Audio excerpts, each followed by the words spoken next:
we're seeing a lot of cope. We're seeing a lot of cope, specifically from the Russians. They're in full, unadulterated cope mode. Complete cope mode. They are publishing numbers that are incomprehensible. You want to know how many soldiers the Russian Ministry of Defense just said that was killed in Ukraine? 1,500. Actually below that. It's just complete nonsense. It's actually less than I expected them to come forward and publicly admit after the information was deleted from the pro-Russian tabloid that we made a segment on YouTube, which you can go check out. It's unbelievably small. It's actually impossible. The Ukrainians are claiming 16,000 soldiers killed. But that number is even more incomprehensible. Both of these numbers are wrong. But I ally with US Intel more. There's probably 8 to 10,000 or probably like 9 to 11 in that range. But 1,500 is just them lying for the public's sake. But that's not the only numbers that the Russians are lying about. We're seeing lies about the amount they have eliminated. Because the Ukrainians are shooting way over the top by saying they've killed 16,000 Russians. Taking out all this Russian... And I'm looking at it and I'm like, well, it's closer to reality than what the Russians published. This is also nonsense. Thankfully, since I tried to follow in high school, to a certain extent, the Syrian civil war, I know that you never trust what a side publishes when it comes to the amount of people they've lost. Just look at the Battle of Khorasan in 2018 in Syria. Completely different statistics posted by all sides involved. Never believe the Ukrainians when it comes to how many troops they've lost and how many they've killed. Don't ever believe the Russians when it comes to how many troops they've killed and how many they've lost. And here's the numbers they're throwing out there. And it's published uncritically by this by this website, by this Twitter account. Ukraine lost 30,000 soldiers, 1,587 tanks and other combat armored vehicles, 75 helicopters, and 35 TB2 drones. Ukraine's Navy and Air Force completely destroyed. Russian Ministry of Defense. Wow, man. That's crazy. Oh my god.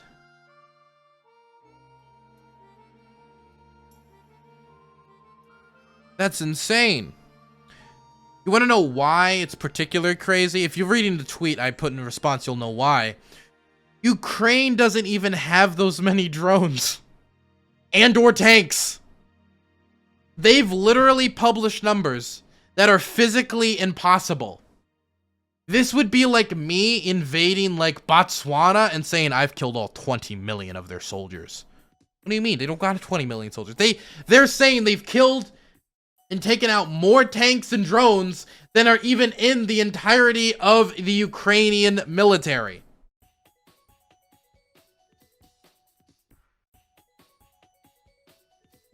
What? Why would they even publish this? This is so incomprehensibly bullshit. At least the Ukrainians, when they say they've killed 16,000 Russians, I roll my eyes, but they're in the realm of like, this is physically possible. This is literally, and I want to emphasize this, literally physically impossible. The Ukrainians do not have enough drones and/or tanks for them to take out. Now let's pretend for a moment that they did. Again, they don't. But let's pretend for one moment that they did. Well, just a moment. I've only seen like footage of, and I've looked around looking more, maybe one confirmed TB2 killed. They probably killed a few more TB2s.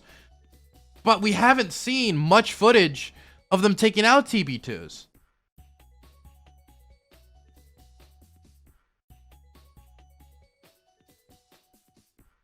So even if they had these many TB2s, it still would be basically impossible to believe because we're just not seeing that impact. We're just not, there's no evidence. And trust me, the Russian military have noticed that they're losing the information war when tractors are pulling away their tanks. And so you will see Russian reporters scuttle all around any Ukrainian tank or loss that could be documented on film, and they'll document it and post it. You're seeing a huge spike in the amount of like captures of Ukrainian tanks. And I think, even though it's, of course, they also are taking out Ukrainians, they're also taking out Ukrainian tanks and the Air Force and and etc. But it's because they understand they're losing the information war, they're trying to publish as much information as possible about that. But this is literally physically impossible. This is how cope they are, that they're literally making up Ukrainian equipment to disable. Next week, they're going to say they've disabled 2 million TB2s. They're so in full cope mode for how much their invasion is not going to plan that they're making up equipment to take out. Equipment that doesn't even exist. Next, you'll see them publish, we have taken out the entirety of Ukraine's nuclear arsenal. We've taken out all 20 of Ukraine's nuclear submarines. We've taken out the entirety of the 2,000 carriers that the Ukrainians had. Every Ukrainian city has been wiped off the map.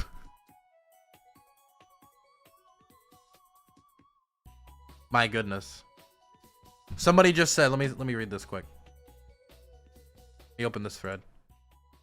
The tanks could technically be Russia's own tanks that the Ukrainians were using after capturing them. True. Maybe if the Ukrainians captured and then used and then lost all of the tanks, then maybe that's how they got to this number.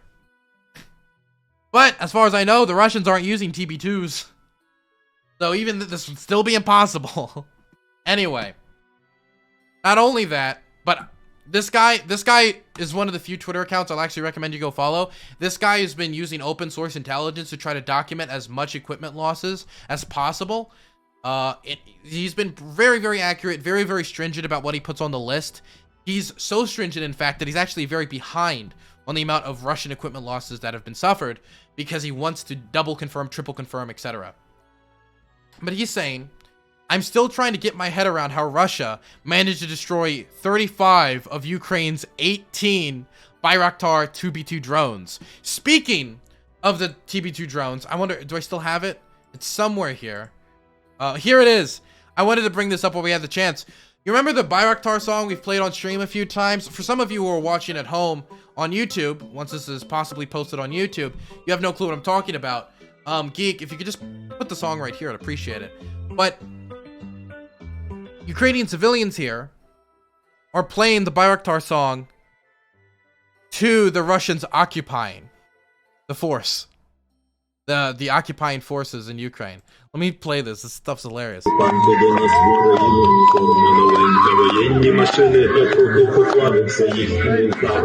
be clear, the song is about TB2 drones killing and destroying Russian soldiers.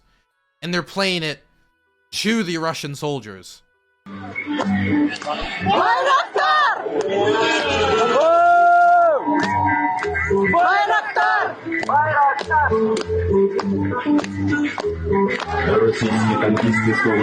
Gotta say, when the Russian soldiers were told before moving into Ukraine that they were going to be going in Ukraine to liberate it, doesn't look like liberation to me, and I think the Russian soldiers are slowly realizing that liberation is not exactly occurring at the moment. Might be a little bit of a jab to the morale, so to speak.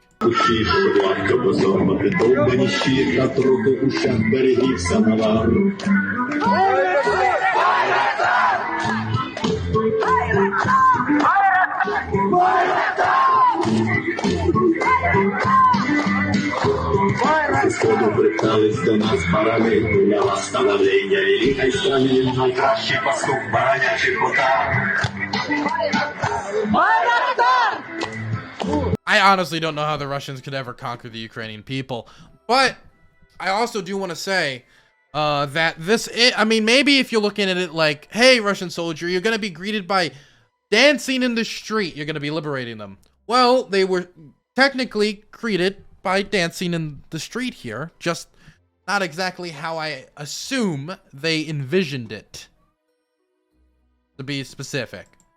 So, I also want to talk about what the Russia is saying about their war, because Russia had a big boy meeting. I think I have the image here somewhere. They had a big boy meeting. Here's the map. Here's them having the big boy meeting with a big boy map, saying, look at all these, like, boop, boop. They got the red boxes up there. They've got a very generous map. I would say extremely generous map to their forces. I love how, by the way, they've already, like, put red lines here as says these two republics are totally republics and totally recognized. But let's see what the Russians are saying. Oh no, I've reached my article limit. Well, okay, that's disappointing. If somebody has maybe like an archive or something, I would appreciate it. Thankfully, this guy also did a short thread on it, so we have a backup. Interesting statements in this piece. I may have confirmation bias here based on earlier predictions, but suggest that Russian focus will be the JFO and the Donbass and taking as much of the Donbass as possible. No, it doesn't go into it. But I can basically tell you what the Russians are saying. Number one, they're lying about the amount of people killed. That's the first thing. Two, they're basically saying that, you know, we're destroying the Russian military, right? And now they're trying to focus on breakaway regions. TV2 to bypass. Paywall doesn't work with da-da-da. Dope, thank you. I would appreciate this. Geek, you're gonna have to edit this out, by the way. Move paywall. Hell yeah, look at that. We're thieves! Okay, sorry. Let's read this. Russia states more limited war goal to liberate the Donbass. In a scaled-back formation of its war goals, Russia said on Friday that the first phase of its military operation was mostly complete.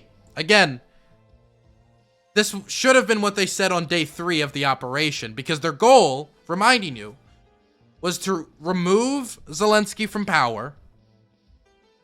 Denazification covered that. Okay, they might lie about that now, but that's what denazification was supposed to mean. And they attempted to through their march on Kiev. They can lie about it in advance, cope all they want, but that's what they wanted to do. They wanted to demilitarize Ukraine. That was another statement they said. And let me just say, Ukraine feels more militarized than ever, with foreign volunteers coming in, reserves being mobilized. And again, they're saying that the Ukrainian military has been greatly reduced. The Ukrainians are currently engaged in counter-offensives in the Kherson province. They've gained more ground there, to the point where the Pentagon is saying that now Kherson is contested. They're doing it counter-offensives in the Cherniv region. They're taking territory back. Villages that have been controlled by the Russians since like the 2nd or 3rd day of the war, they're taking them back now. And so, personally, if you were to say that an army is, well, their capacity is being smashed and it's reduced and we're finishing our campaign of demilitarization, it's kind of hard to say that when the troops are charging at your positions, hitting them with TB2 drones, and recapturing villages daily. And of course, they also wanted to stop the genocide. The Secretary General of the United Nations disagrees with the fact that it's a genocide in the Donbass. Also, the International Court of Justice said that they have not seen sufficient evidence to classify it a genocide, but to stop the genocide of the Donbass and liberate, quote-unquote, liberate the Donbass.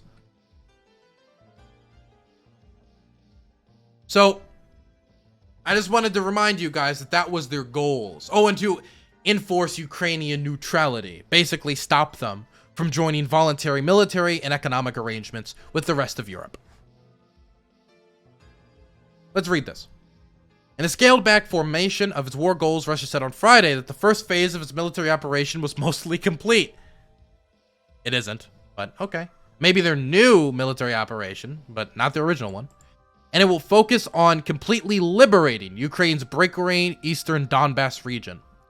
The announcement appeared to indicate that Moscow may be switching to more limited objectives after running into fierce Ukrainian resistance in a month of war.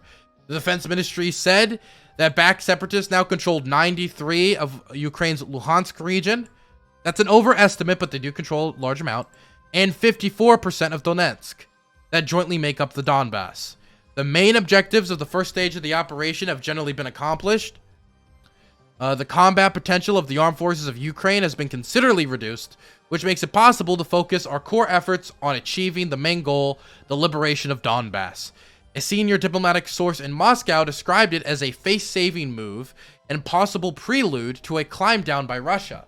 Its forces have become bogged down and failed to take any major city, invading Ukraine from the north, east, and south on February 24th. Their war aims are and were much wider than Donbass, leaving their forces divided with poorly coordinated attacks on multiple fronts by unprepared troops. Not only were they unprepared when it came to resources, bullets, equipment, etc., but even just told what they were doing. They were just said they're going to be welcomed, they're liberating. Some of them were told it's a training operation. And then, I mean, I don't know. This is probably the highest fatalities I've ever seen for any training operation.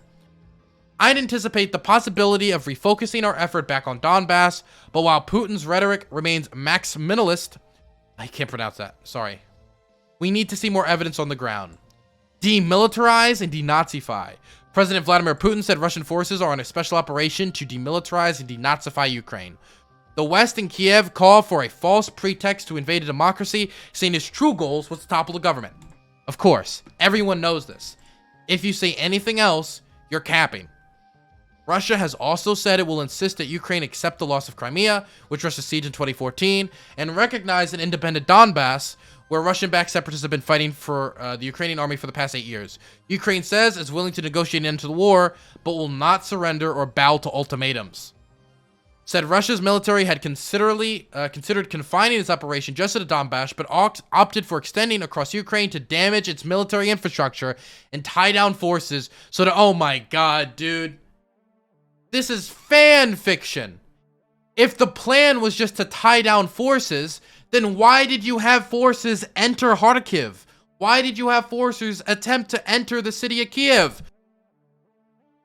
Operations that had huge casualty numbers. This is cap. This is complete cap. Not to mention, if that was the case, there are a million different operations they have taken part in, which that wouldn't make sense of. Morale bombing on certain Ukrainian cities, for example, when it comes to Kiev and Kharkiv, that would not make sense unless you were attempting to Grozny those areas and capture them. Russia did not rule out storming cities, he said, but as its military completed tasks, our forces and resources will be concentrated on the main thing, the complete liberation of Donbass. Okay. So, this is the most cope I've ever seen since the 2020 election, okay? Let's be clear. The goal of the Russian invasion was to remove Zelensky from power and use that to denazify the country. You'll even have people like Haas admit to this. He just admitted it on Twitter, that somebody was like, well, now that Mariupol is about to be captured and the Azov battalion functionally is being destroyed, and its headquarters is also in Mariupol, they can stop the operation. You'll have him like say, well, did they would they have said that after the end of World War II about Germany? Like, even the pro-Russia invasion people will admit this is cap. He might, now that the Russians have changed their tune, completely 180, but it's cap. So they failed on their removing Zelensky from power. They've probably failed, most certainly, on the neutrality aspect. Because if Ukraine survives as an entity under Zelensky, the idea that it's going to be the type of Ukraine they wanted, a pro-Russia market, pro-Russian government Ukraine, one under somebody more like Poroshenko, Yanukovych. I'm getting people mixed up. Bullshit. Not going to happen. Not going to happen. So they failed on toppling the government. They failed on the other goal of denazification. Not denazification. They failed on their other goal of demilitarization. Ukraine is more militarized than ever. It's getting weapons sent to it from all around the world. They're getting more Western equipment than they could have ever dreamed of. They're getting more Western equipment now than they've gotten from the entirety of 2014 up to today before the invasion. From even powers like Luxembourg, who sent like, I think 100 anti-tank weapons. So that failed. Not to mention, the military's still standing, and I know the Russians know they're not demilitarized because their troops are dying. And so the last thing, which I will say, this neutrality. So that's like 3 things that they've probably failed on. They failed on removing the government. They failed on on demilitarization, and they've probably failed on neutrality. But that could be settled in negotiations. The one thing that might be their saving grace, and this is what I don't want to predict it, but I want to say that this is a likely scenario.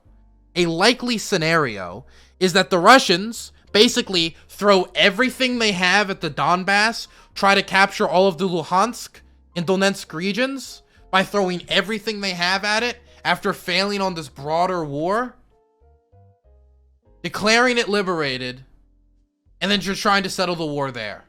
Possibly negotiating still for the recognition of Crimea and neutrality.